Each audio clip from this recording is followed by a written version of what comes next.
My name is Caleb Dorian. I'm 23 years old, and I'm a freelance videographer from Missoula, Montana. For almost 4 years, I saved every single penny I could get my hands on to buy my dream professional camera setup, a Canon EOS R5 with 3 top-of-the-line lenses. This wasn't just some expensive hobby gear, it was my livelihood. I used this equipment to film the stunning trails and national parks around Montana, and to produce promotional videos for local small businesses. Every dollar I earned came from that camera. If you enjoy stories of cold-blooded revenge and gripping plot twists, like this video and subscribe to the channel now. There are brand new, unreleased stories here every day, each one more intense than the last. The thing about living in Montana is that you learn to appreciate what you have. Every piece of equipment, every opportunity, every relationship, they all matter more when you're building something from scratch in a small town. I wasn't handed anything. My parents divorced when I was 12, and my dad Marshall remarried a woman named Eileen who brought her daughter Sadie into our family. Sadie was 7 years younger than me, and from day one it was clear she was the golden child. I didn't mind it much at first. I was focused on my own path. After high school, while my friends went off to 4-year colleges on their parents' dime, I stayed local and started my video business. I worked construction jobs during the week and filmed weddings on weekends just to save up for that camera setup. 4 years of ramen noodles, secondhand clothes, and saying no to every social event that cost money. But it was worth it when I finally walked into that camera shop in Bozeman and bought my Canon EOS R5 with the 24-70mm f2.8, 70-200mm f2.8, and 16-35mm f2.8 lenses. The total came to just over $4,000, more money than I'd ever spent on anything in my life. That equipment transformed my business overnight. The image quality was incredible, and suddenly I was booking corporate clients from as far away as Billings and Great Falls. I was finally making real money doing what I loved. For the first time since starting my business, I felt secure. Last summer, 2 of my college buddies came back to Montana for a visit and suggested we do some light hiking in Yellowstone. Just a weekend trip, nothing too serious.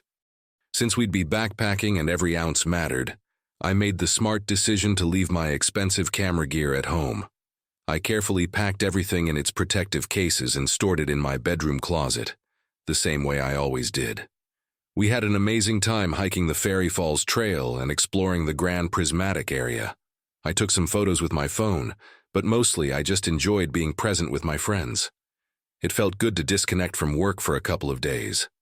When we got back to Missoula on Sunday evening, I was tired but refreshed, already thinking about the corporate video I had scheduled to shoot on Tuesday. I walked into my house expecting to grab a shower and start planning my week. Instead, I found my bedroom door wide open and my closet completely ransacked. My camera cases were gone. Everything was gone. My first instinct was to call the police. Someone had broken into my house and stolen $4,000 worth of camera equipment. But as I looked around more carefully, nothing else was missing. My laptop was still on my desk. My TV was untouched. Even the $50 in cash I kept in my nightstand drawer was still there.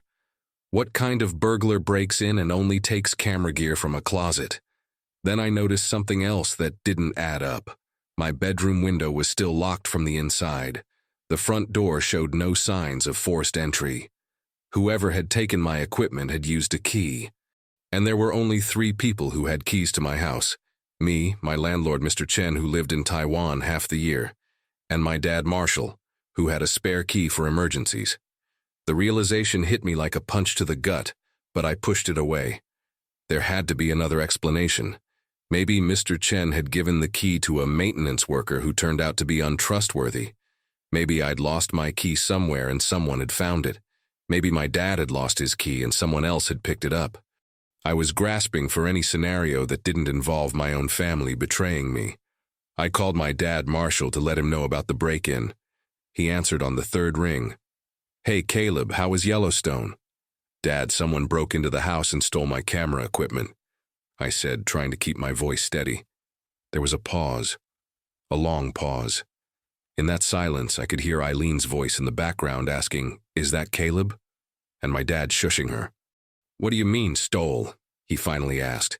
"I mean, someone came into my bedroom while I was gone and took my Canon and all my lenses. Everything's gone." Another pause. Then, "Oh, that. Well, we need to talk."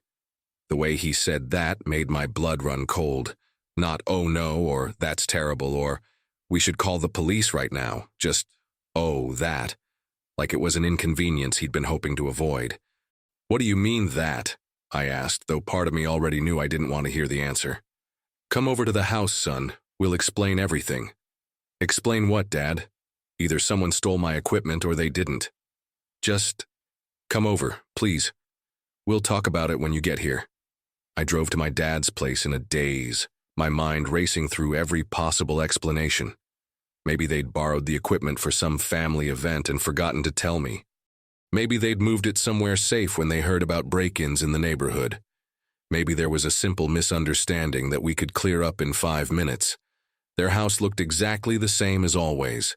The same beige siding, the same overgrown juniper bushes, the same American flag hanging limp in the still Montana air. But something felt different. Maybe it was just my paranoia, but I noticed the curtains in the front window move slightly as I pulled into the driveway, like someone had been watching for me. Marshall and Eileen were waiting for me in their living room, sitting close together on their brown leather couch like they were presenting a united front. The room smelled like Eileen's vanilla candles, and the coffee she always brewed too strong. Family photos covered the mantel above their gas fireplace. Wedding pictures, vacation shots from their trip to Glacier National Park, school photos of Sadie from every grade. I noticed there weren't many pictures of me after high school. Sadie was nowhere to be seen, which was unusual. Normally, she'd be sprawled across the recliner with her phone, half listening to whatever conversation was happening around her. "Sit down, Caleb," Eileen said, gesturing to the chair across from them. The same chair where I used to sit for family meetings when I was younger and had gotten in trouble for something. I remained standing. "Where's my camera equipment?" Marshall cleared his throat and glanced at Eileen before answering. "We sold it." For a moment, I couldn't process what he'd just said. The words seemed to hang in the air like smoke. "You what?" "We sold your camera to help pay for Sadie's acting intensive in Los Angeles," Eileen explained, as if this was the most reasonable thing in the world. She got accepted into this incredible program at the Lee Strasberg Theater and Film Institute. It's a 6-week intensive course, and it includes housing in Hollywood and image consulting sessions with industry professionals. This is her big break, Caleb. I felt something shift inside my chest like a foundation settling in an earthquake. "You sold my camera equipment to pay for Sadie's acting camp." "It's not camp," Marshall said defensively, his voice taking on that edge it always got when he felt criticized. "It's a professional program. She's 17, and this is her window of opportunity. The admissions coordinator told us that most successful actors start intensive training before they turn 18. You're 23. You're an adult. You'll figure out how to replace your gear." "She auditioned for this program 6 months ago," Eileen added, as if this detail somehow justified everything. "We've been planning and saving, but the final acceptance came with only 2 weeks' notice, and we were still short on the tuition money. When we saw your equipment just sitting there in your closet." "Just sitting there?" I interrupted. "That equipment is how I make my living." "Ooh, you're young and resourceful," Eileen continued, waving her hand dismissively. "You built your business once, you can build it again. But Sadie might never get another chance like this. The entertainment industry is all about timing and connections. This program has launched dozens of careers." I stared at them both, waiting for the punchline, waiting for them to tell me this was some kind of elaborate joke or test. But they just sat there, looking at me with expressions that mixed guilt with defiance, as if they were simultaneously sorry for hurting me and convinced they'd made the right choice. "How much did you sell it for?" They exchanged another glance. Marshall shifted uncomfortably. $2,000. 2,000. I felt something cold and sharp settle in my chest. "You sold $4,000 worth of equipment for $2,000. The guy at the pawn shop said that was fair market value for used equipment," Eileen said quickly. He explained that cameras depreciate really fast, especially with all the new models coming out every year. I laughed. Actually laughed out loud. Not because anything was funny, but because the alternative was screaming or crying, and I wasn't about to give them the satisfaction of either. They had taken my life's work, my business, my future, and sold it to a pawn shop for half its value to fund their daughter's Hollywood fantasy. I have contracts, I said, my voice eerily calm. Client commitments, corporate videos scheduled for this week, a wedding on Saturday that I've been planning for 3 months. You'll figure something out, Marshall said, and I could hear him trying to convince himself as much as me. You always do. That's just who you are, son. You're a survivor. You're creative. You'll find a way to make this work. Maybe you can rent equipment for the wedding, Eileen suggested brightly, as if she'd just solved world hunger. I saw a commercial for a place in Billings that rents out cameras and stuff. Rent equipment, I repeated flatly. With what money? And then what about next week's shoots? And the week after that? You want me to rent equipment indefinitely while I save up for 4 years to buy my own gear again? The room fell silent. For the first time, I saw a flicker of uncertainty cross Eileen's face. Maybe she was beginning to understand that this wasn't just about a camera, it was about destroying someone's entire livelihood. I need the $2,000, I said. Right now. Well, we can't do that, Eileen said quickly, the brightness returning to her voice like a defense mechanism. We already wired the money to the program in LA. Sadie's flight leaves tomorrow morning. She's probably packing right now. That's when it truly hit me. They hadn't just stolen from me. They had planned this. They knew exactly when I'd be gone. They knew I wouldn't find out until it was too late to stop them.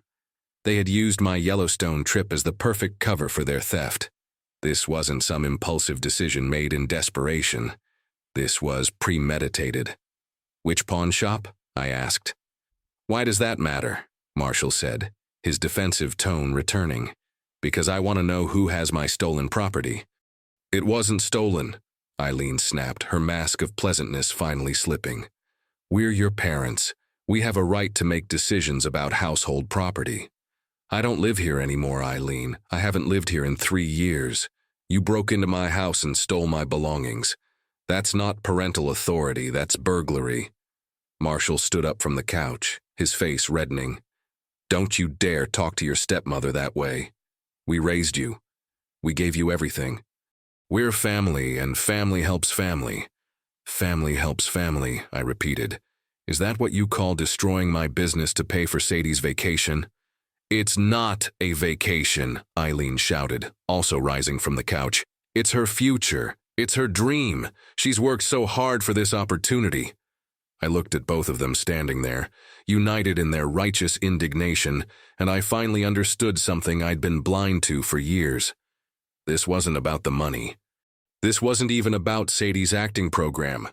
This was about the family hierarchy they'd established long ago, where Sadie's wants would always matter more than my needs, where her dreams were investments and my livelihood was expendable. I left without another word. I had heard everything I needed to hear.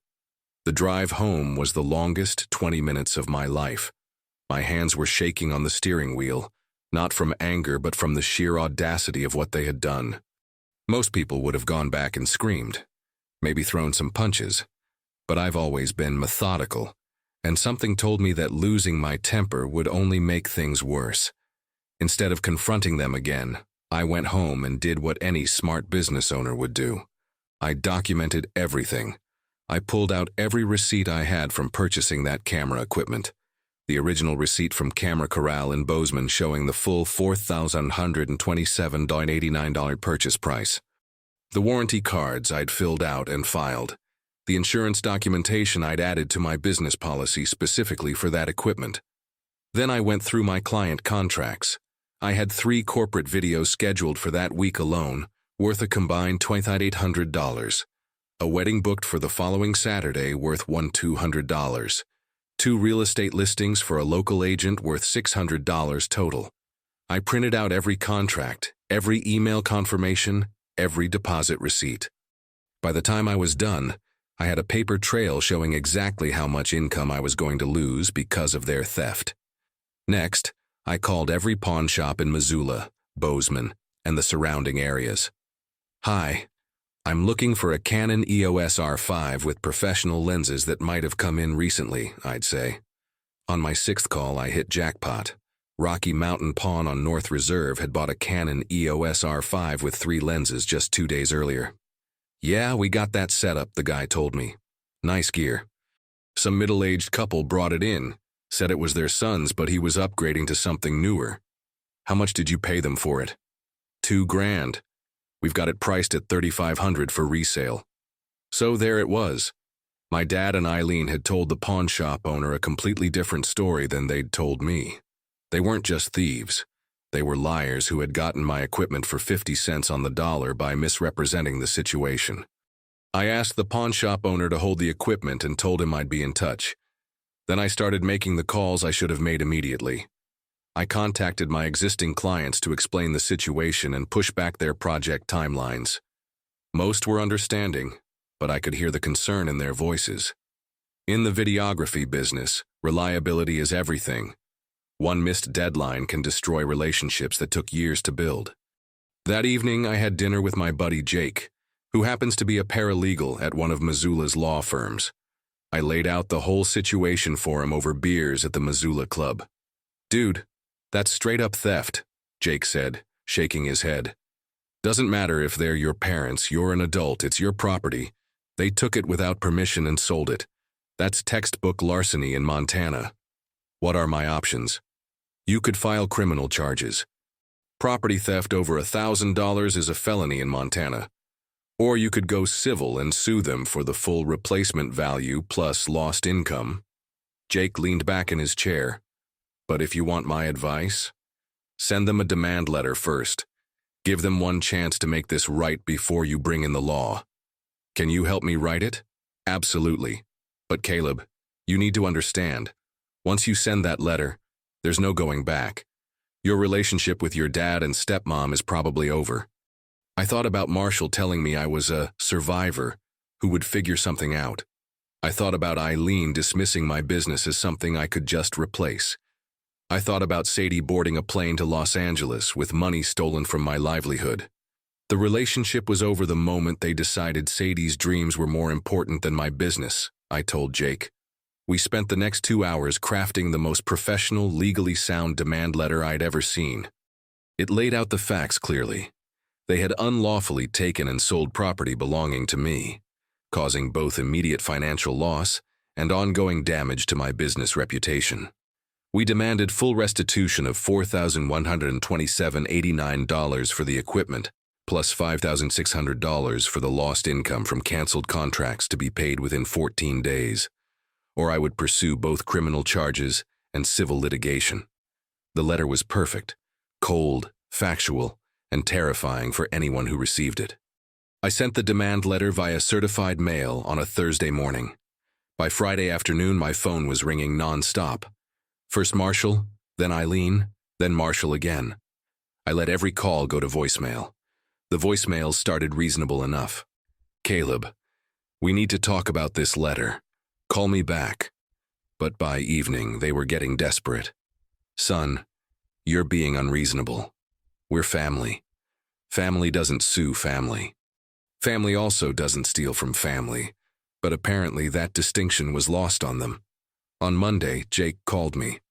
"Dude, your dad's lawyer contacted our firm. They want to know if we can work something out." "What kind of something?" "They're offering to pay you the $2,000 they got from the pawn shop, plus maybe another $500 for your trouble." I laughed so hard I nearly choked on my coffee. $2,500 for over $9,000 in equipment and lost income?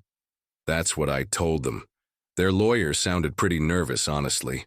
I don't think Marshall and Eileen fully explained the situation to him. Here's the thing about small towns like Missoula. Everyone knows everyone, and gossip travels fast. Word was already getting around about the Dorian family drama. I knew this because my barber mentioned it during my haircut that week, and Mrs. Peterson from the grocery store asked if I was doing okay with all that family business. Marshall worked at First Interstate Bank downtown. Eileen taught third grade at Hawthorne Elementary. Their reputations in the community mattered to them. The thought of their friends and neighbors knowing they'd stolen from their own son to fund their daughter's pipe dream was eating them alive. 2 days before the 14-day deadline, they caved. Not completely, but enough. Jake called with their final offer, $2,000 cash paid immediately. No admission of wrongdoing, but no more harassment either. It wasn't the full amount I deserved, but I took it. Not because I was being generous, but because I had bigger plans. I took that $2,000, added it to a small student loan I qualified for, and bought something even better than what I'd lost, a Canon EOS R6 Mark II with 4 lenses instead of 3. The total package was worth about $6,000, and the image quality was incredible. But here's where the story gets really good. Instead of just going back to my regular client work, I started something new. I created a YouTube channel called Second Chances and began making videos about family betrayal, financial abuse, and rebuilding after people you trust let you down. My first video was titled, "When Your Parents Steal Your Dreams to Fund Someone Else's." I didn't name names or get into specific details, but I told my story with the new camera equipment they'd indirectly helped me afford. The irony was beautiful. That video got 12,000 views in the first week. By month 3, I had 50,000 subscribers. By month 6, I was making more money from YouTube ad revenue and sponsorships than I'd ever made from local video work. The channel exploded on TikTok too. Short clips from my videos about setting boundaries with toxic family members and recovering from financial betrayal were getting hundreds of thousands of views. I was getting messages from people all over the country, sharing their own stories of family members who'd stolen from them, borrowed money they never repaid, or prioritized golden children over responsible siblings. Sadie's acting intensive in Los Angeles, meanwhile, was a complete disaster. 3 weeks in, she called Marshall crying because she was homesick, and the other students were too competitive. She quit the program early and flew home, but not before spending an additional $1,500 on headshots and comp cards that she never used. 8 months after I started the channel, I got a DM on Instagram from Sadie herself. "Hey Caleb, I've been watching your videos. I know you're talking about our family. Can we please talk? I want to apologize for everything that happened." I read the message, screenshot it, and deleted it without responding. 2 weeks later, another message. "I know you probably hate me, but I need you to know that I never asked them to sell your camera. I didn't even know they were going to do that until after it happened. Please give me a chance to explain." Screenshot. Delete. A month after that. "I saw your latest video about forgiveness. I'm hoping that means you might be ready to hear my side of the story. I miss having you as my brother." Screenshot. Delete. The beautiful thing about success is that it speaks louder than any argument ever could. Every video I posted, every subscriber I gained, every dollar I earned was a response to what they'd done. My silence wasn't indifference. It was the most powerful statement I could make. Today, my YouTube channel has over 300,000 subscribers and generates more income in a month than I used to make in 6 months doing local video work. I bought a house. I traveled to film content in national parks across the country. I built the life I always wanted, and I did it with equipment purchased partly with money they gave me after stealing from me. Marshall and Eileen are still in Missoula, still dealing with the social fallout from their choices. Sadie works at a local coffee shop and, from what I hear, hasn't mentioned acting in over a year. Sometimes the best revenge isn't getting even. Sometimes it's getting ahead. If you enjoyed this story, please like this video and leave a comment telling me what you thought. And if you're not already subscribed to the channel, please subscribe and hit the notification bell to get alerts for new stories like this one. Thanks for watching, and I'll see you in the next one.